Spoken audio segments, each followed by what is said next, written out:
Welcome to Threads of Truth, the podcast where real-life mysteries meet internet speculation. Today, we ask, how can someone walk into a bar, never be seen leaving, and vanish from the face of the earth? It really is the core paradox, isn't it? You've got security cameras capturing Brian Shaffer walking right into the ugly tuna saloon, clear as day. Yep, you see him go in. But then, nothing.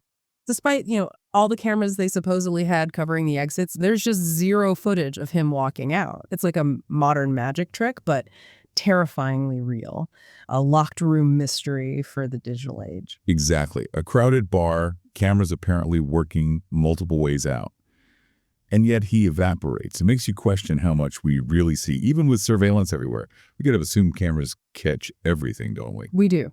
And this case just throws that assumption right out the window. It shows there can be blind spots, maybe technical ones, maybe human ones. So for you listening, especially if you're drawn to these kinds of baffling disappearances, that's our mission today. We're going to dive deep into this. Was it foul play?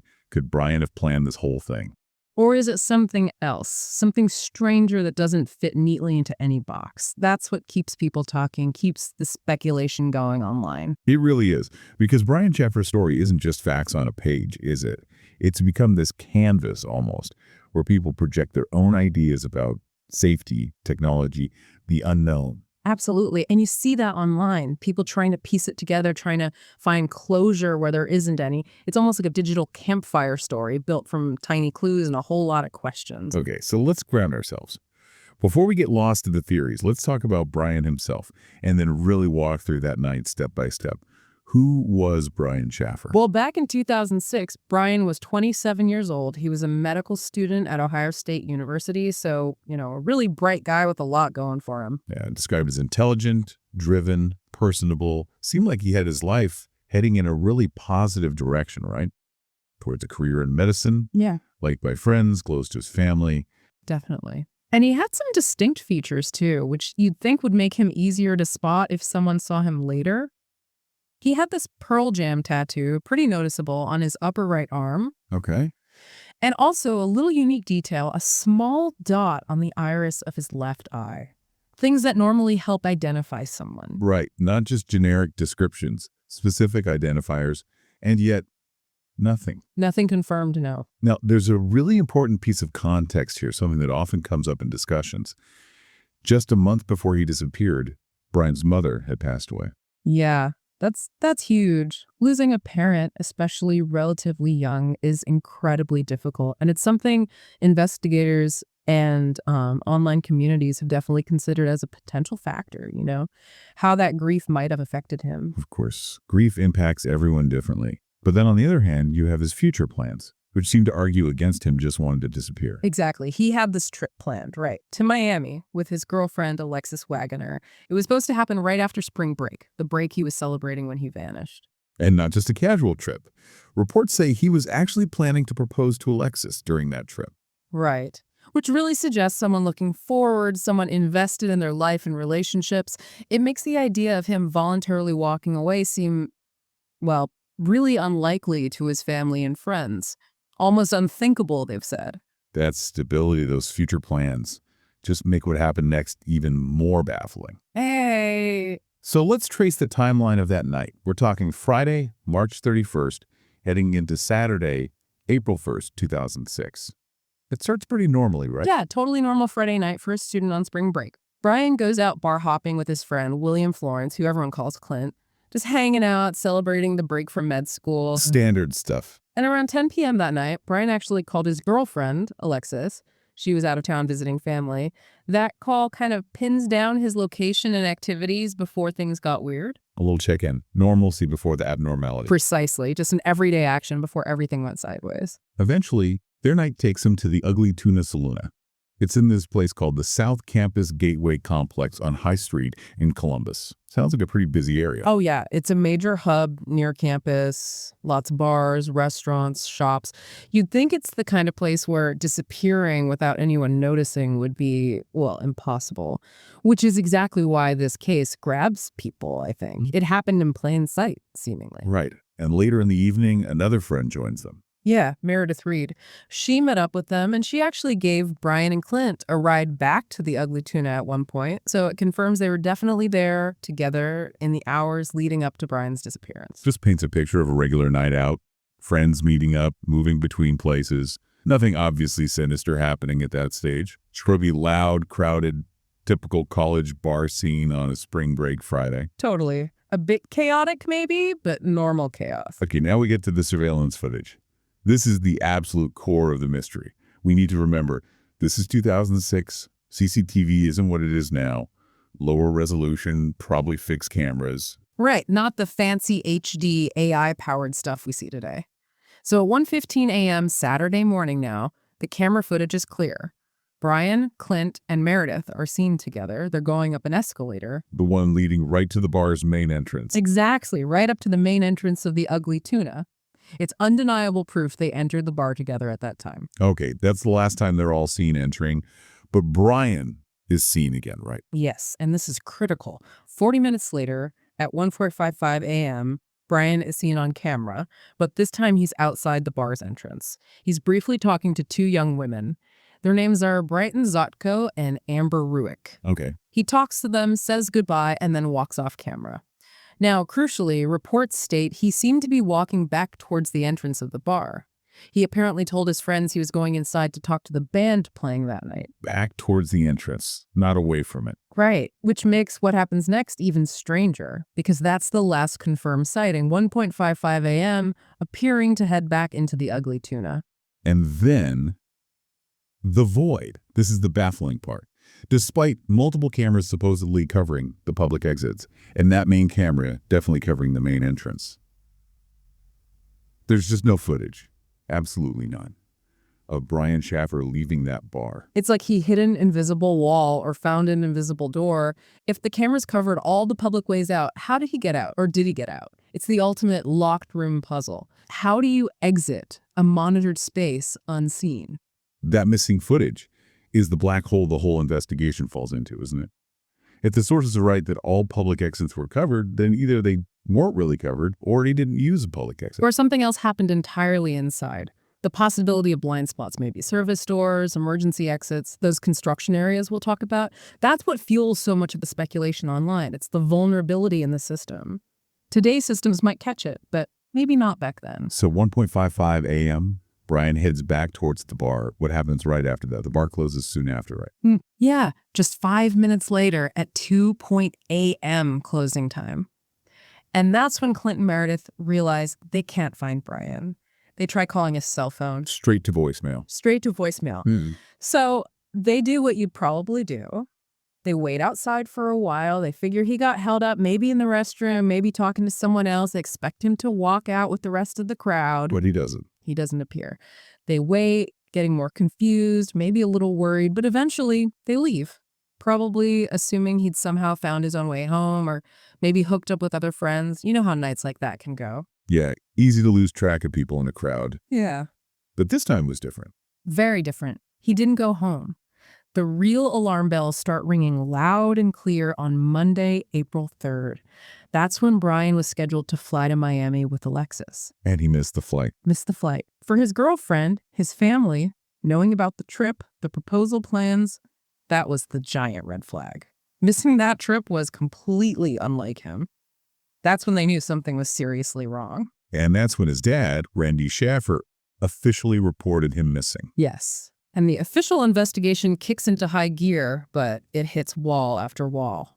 The police searches were extensive, apparently. They really went through the Ugly Tuna Saloon up. Like, really searched it. Not just a quick look around. Reports say they looked everywhere. Behind walls, storage areas, crawl spaces, trying to find any sign of him or any sign of a struggle. They also searched the nearby construction sites within that gateway complex. Remember, it was under renovation. Right, which adds another layer of complexity. Construction sites can be chaotic.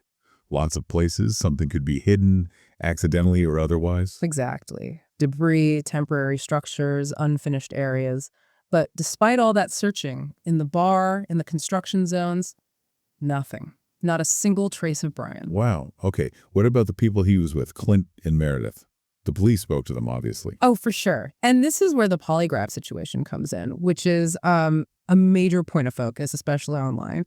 Meredith Reed reportedly took a polygraph test and passed. Okay. Which usually helps clear someone in the eyes of investigators, at least initially. Right. But Clint Florence, Brian's friend who was with him all night, he repeatedly refused to take one. And that refusal became a huge deal. A huge deal for public perception. Now, we have to be really clear here. Polygraphs are not foolproof science, not even close. They measure stress responses, not lies directly. Things like anxiety or even countermeasures can affect the results. They're not admissible in court for a reason. Good point. So legally, refusing doesn't mean guilt. Legally, no. But in the court of public opinion, especially in a mystery like this, refusing looks bad. It fuels speculation that maybe he knows something, maybe he helped Brian disappear, maybe something worse. It hangs over the case, that refusal. And the two women he was seen talking to outside, Brighton and Amber, were they polygraphed? Apparently not, according to reports, which just adds another layer of why to the whole investigative process for some people looking back. Okay, so the human element is complicated. What about his phone? You mentioned they tried calling it. Right. So initially it went straight to voicemail. But then, interestingly, in the days after he disappeared, his phone started ringing again when people called. It would just ring and ring, no answer. Oh, wow. That must have been agonizing for his family. A sign he's maybe out there, but unreachable. Exactly. That glimmer of hope. Hearing it ring meant the phone was on, it had power, it was connecting to the network. But then after a period of doing that, it just went completely dead. No more pings, no more rings, another dead end. So frustrating. Yeah. Did it ever ping anywhere specific? There was one notable ping, yes. At some point during that period when it was ringing, it reportedly pinged a cell tower near Hilliard, Ohio. Hilliard? That's outside Columbus, isn't it? Yeah, it's a suburb. That ping led to renewed searches out in that specific area, but again, unfortunately, nothing came of it. But it did suggest for a moment that maybe he, or at least his phone, had traveled away from the immediate bar area. Just another tantalizing clue that led nowhere. Seems that way. And the story gets even sadder. Brian's father, Randy, he searched relentlessly. Tirelessly. He was the face of the search effort for years. Kept Brian's story in the media, organized searches, never gave up hope, just poured everything into finding his son. And then tragedy struck again. Yeah. In 2008, 2 years after Brian vanished, Randy died in this really tragic, bizarre accident. A large tree limb fell and struck him while he was outside his home. He died still searching, still without answers about Brian. Oh, that's heartbreaking. Just layers upon layers of loss for that family. It really is. Adds such a weight of sorrow to the whole mystery. And of course, the case remains open. Police still classify it as a missing person case. They've released age progression photos of Brian over the years, hoping someone might recognize him. Just hoping for that one call, that one tip after all this time. That's usually how these things break, if they ever do. So with the official investigation stalled and no physical evidence, it's no surprise this case exploded online, right? Reddit, web sleuths, YouTube. Yeah.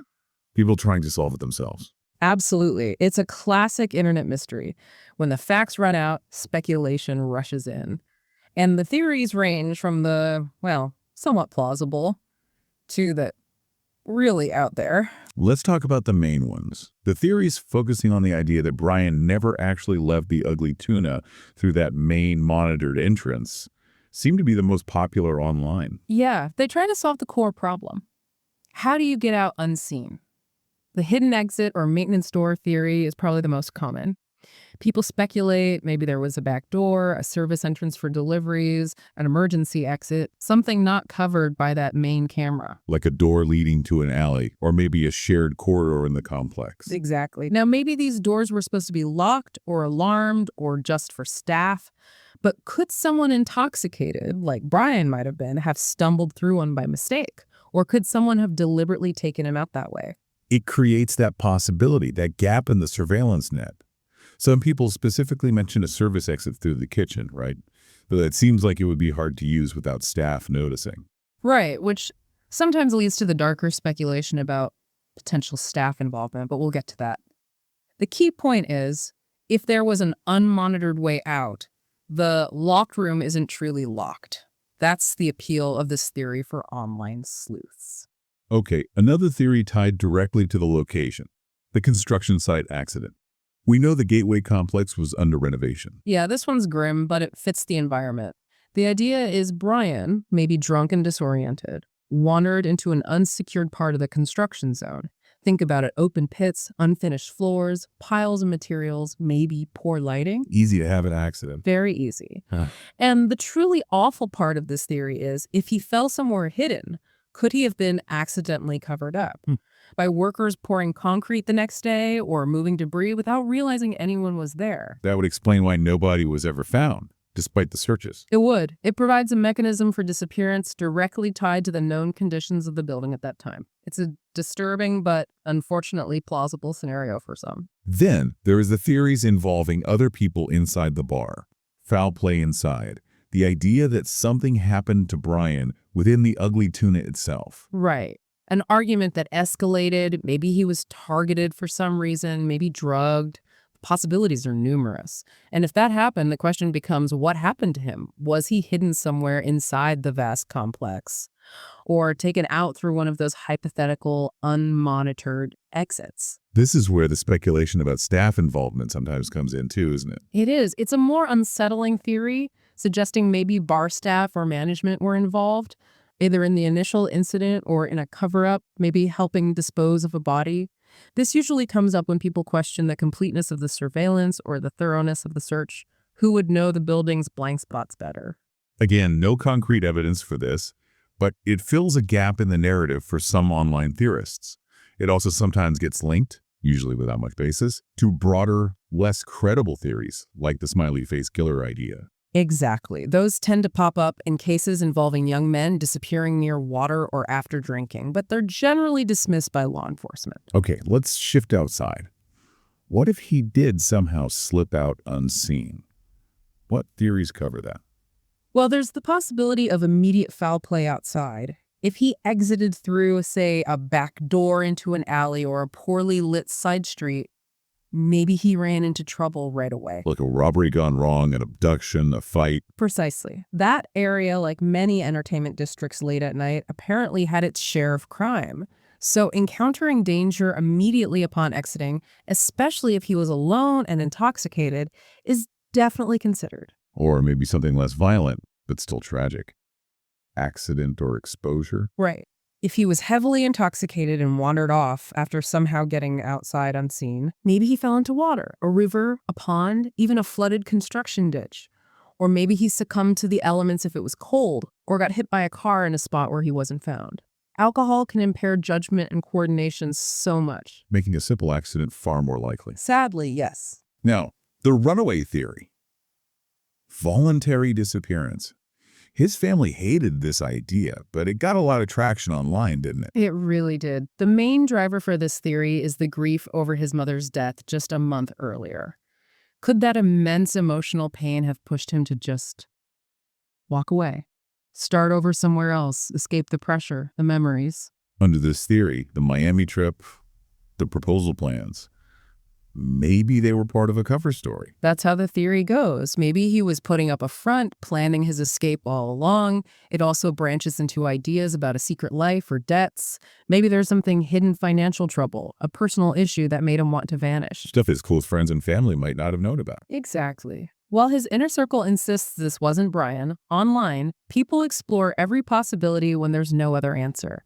The lack of any evidence pointing elsewhere kind of leaves the door open for this kind of speculation. And speaking of speculation, we have to circle back to Clint Florence. His refusal to take the polygraph. It's like a cornerstone of online debate for this case. It absolutely is. For many internet sleuths, that refusal is the biggest red flag. Does it mean he's guilty of something? Does it mean he helped Brian disappear? Does it just mean he knows something he isn't saying? The questions are endless. Even knowing polygraphs aren't perfect, the refusal itself just looks suspicious to many. It does. It highlights that gap between legal standards of evidence and public perception. In the absence of hard facts, people latch on to actions like that refusal. It creates this persistent suspicion, rightly or wrongly. And adding to the mystery early on was that lingering phone activity, the phone ringing for weeks. That fuels hope, doesn't it? Immensely. For the family, hearing that ring must have been both torture and a lifeline, and that ping near Hilliard, Ohio, even though it led nowhere, it suggested movement.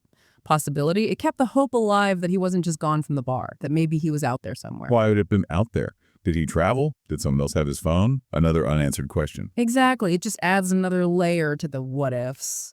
And then, years later, came the Mexico photo. That caused a stir. Oh, a huge stir.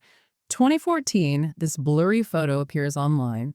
Shows a guy in a restaurant in Mexico who, you have to admit, looked a lot like an older Brian Shaffer. It blew up online. Fueling the runaway theory like crazy, I bet. Absolutely. People thought, there he is. He started a new life. It seemed like maybe finally an answer, even if it was a bittersweet one for his family. It dominated discussions for a while. But it wasn't him. No. The FBI investigated, analyzed the photo, and officially confirmed it was not Brian Shaffer. It's a good example of how online sleuthing, while well-intentioned, can sometimes chase false leads based on compelling but ultimately incorrect information. The desire for an answer can be so strong. Yeah, you want to believe. Okay, and briefly, we should mention the really wild theories, just to show the extent of the speculation. Right. When logic fails, sometimes imagination takes over. You'll find fringe discussions mentioning things like alien abduction, paranormal events, even witness protection, which makes very little sense here. Their existence just shows how desperate people are for any kind of explanation, doesn't it? When a case is this baffling. Precisely. It reflects the profound mystery. If the simple explanations don't work, maybe the answer is extraordinary. Okay, let's try to pull this together. We've gone through the timeline, the theories. What's the big picture here? The central enigma is still that disappearance from a monitored building. It's the modern locked room. It really is. And what makes it stand out, even among other missing persons cases, is the sheer absence of evidence. No body, no confirmed sightings after 1:55 a.m. that night, no money trail, no credit card use, nothing after that initial phone activity died down. It's incredibly unusual, especially for a case with this much attention. Usually something turns up, even years later. Exactly. He vanished so completely, leaving no physical trace, no digital footprint beyond those early pings. It's what makes solving it so incredibly difficult without a major breakthrough. And that brings us back to Clint Florence's polygraph refusal. It's such a focal point online. How much weight should we give it, realistically? Is it a sign of guilt or just, distrust of a flawed test? It's impossible to say definitively without knowing his reasons, but it undeniably shapes the narrative. It highlights how public perception can solidify around certain details, maybe disproportionately, when concrete answers are missing. It's a huge what if that hangs over the case. Let's really explore this invisible exit idea more. The unmonitored door. How plausible is that, really? Could police have missed something? Could the ongoing construction have created a temporary, unknown exit? It feels more plausible than vanishing into thin air, right? If you think about the building, maybe a service door for the kitchen or deliveries, an emergency fire exit that wasn't wired into the main system, or even, a temporary opening due to the renovations. Something that wasn't on the official security plan. Potentially. Without seeing the 2006 blueprints and security layouts, it's hard to know for sure. But for many trying to solve this logically, an unmonitored exit is the most compelling way to explain how he could leave without being on camera. It moves it from impossible to just unobserved. And the psychological side. His mother's death. How much could that have impacted him? Could deep grief make someone vulnerable, either to running away or to becoming a victim? It's such a sensitive area. Grief is powerful and unpredictable. Could it have led to an impulsive decision to escape? Some online theories lean heavily on that. Or could it have made him less aware of his surroundings, more vulnerable if someone did wish him harm? His family strongly believe he wouldn't leave voluntarily. And that's crucial. Their perspective, knowing him best, counters the runaway theory. But the ambiguity allows both interpretations to coexist in the wider discussion. It shows how the same fact, his grief, can be used to support very different theories. It feels like there are still missing pieces here. Information maybe the public doesn't have, or lines of inquiry that weren't fully pursued or disclosed. What might we be missing? That's the core frustration of cold cases. There could be sealed police files, interviews that weren't made public, leads that seemed minor at the time but could be key now. The online communities thrive on trying to uncover these potential missing pieces, hoping that collective attention might shake something loose. And the human cost. Yeah. It's not just a puzzle. It's Randy Shaffer dying while searching.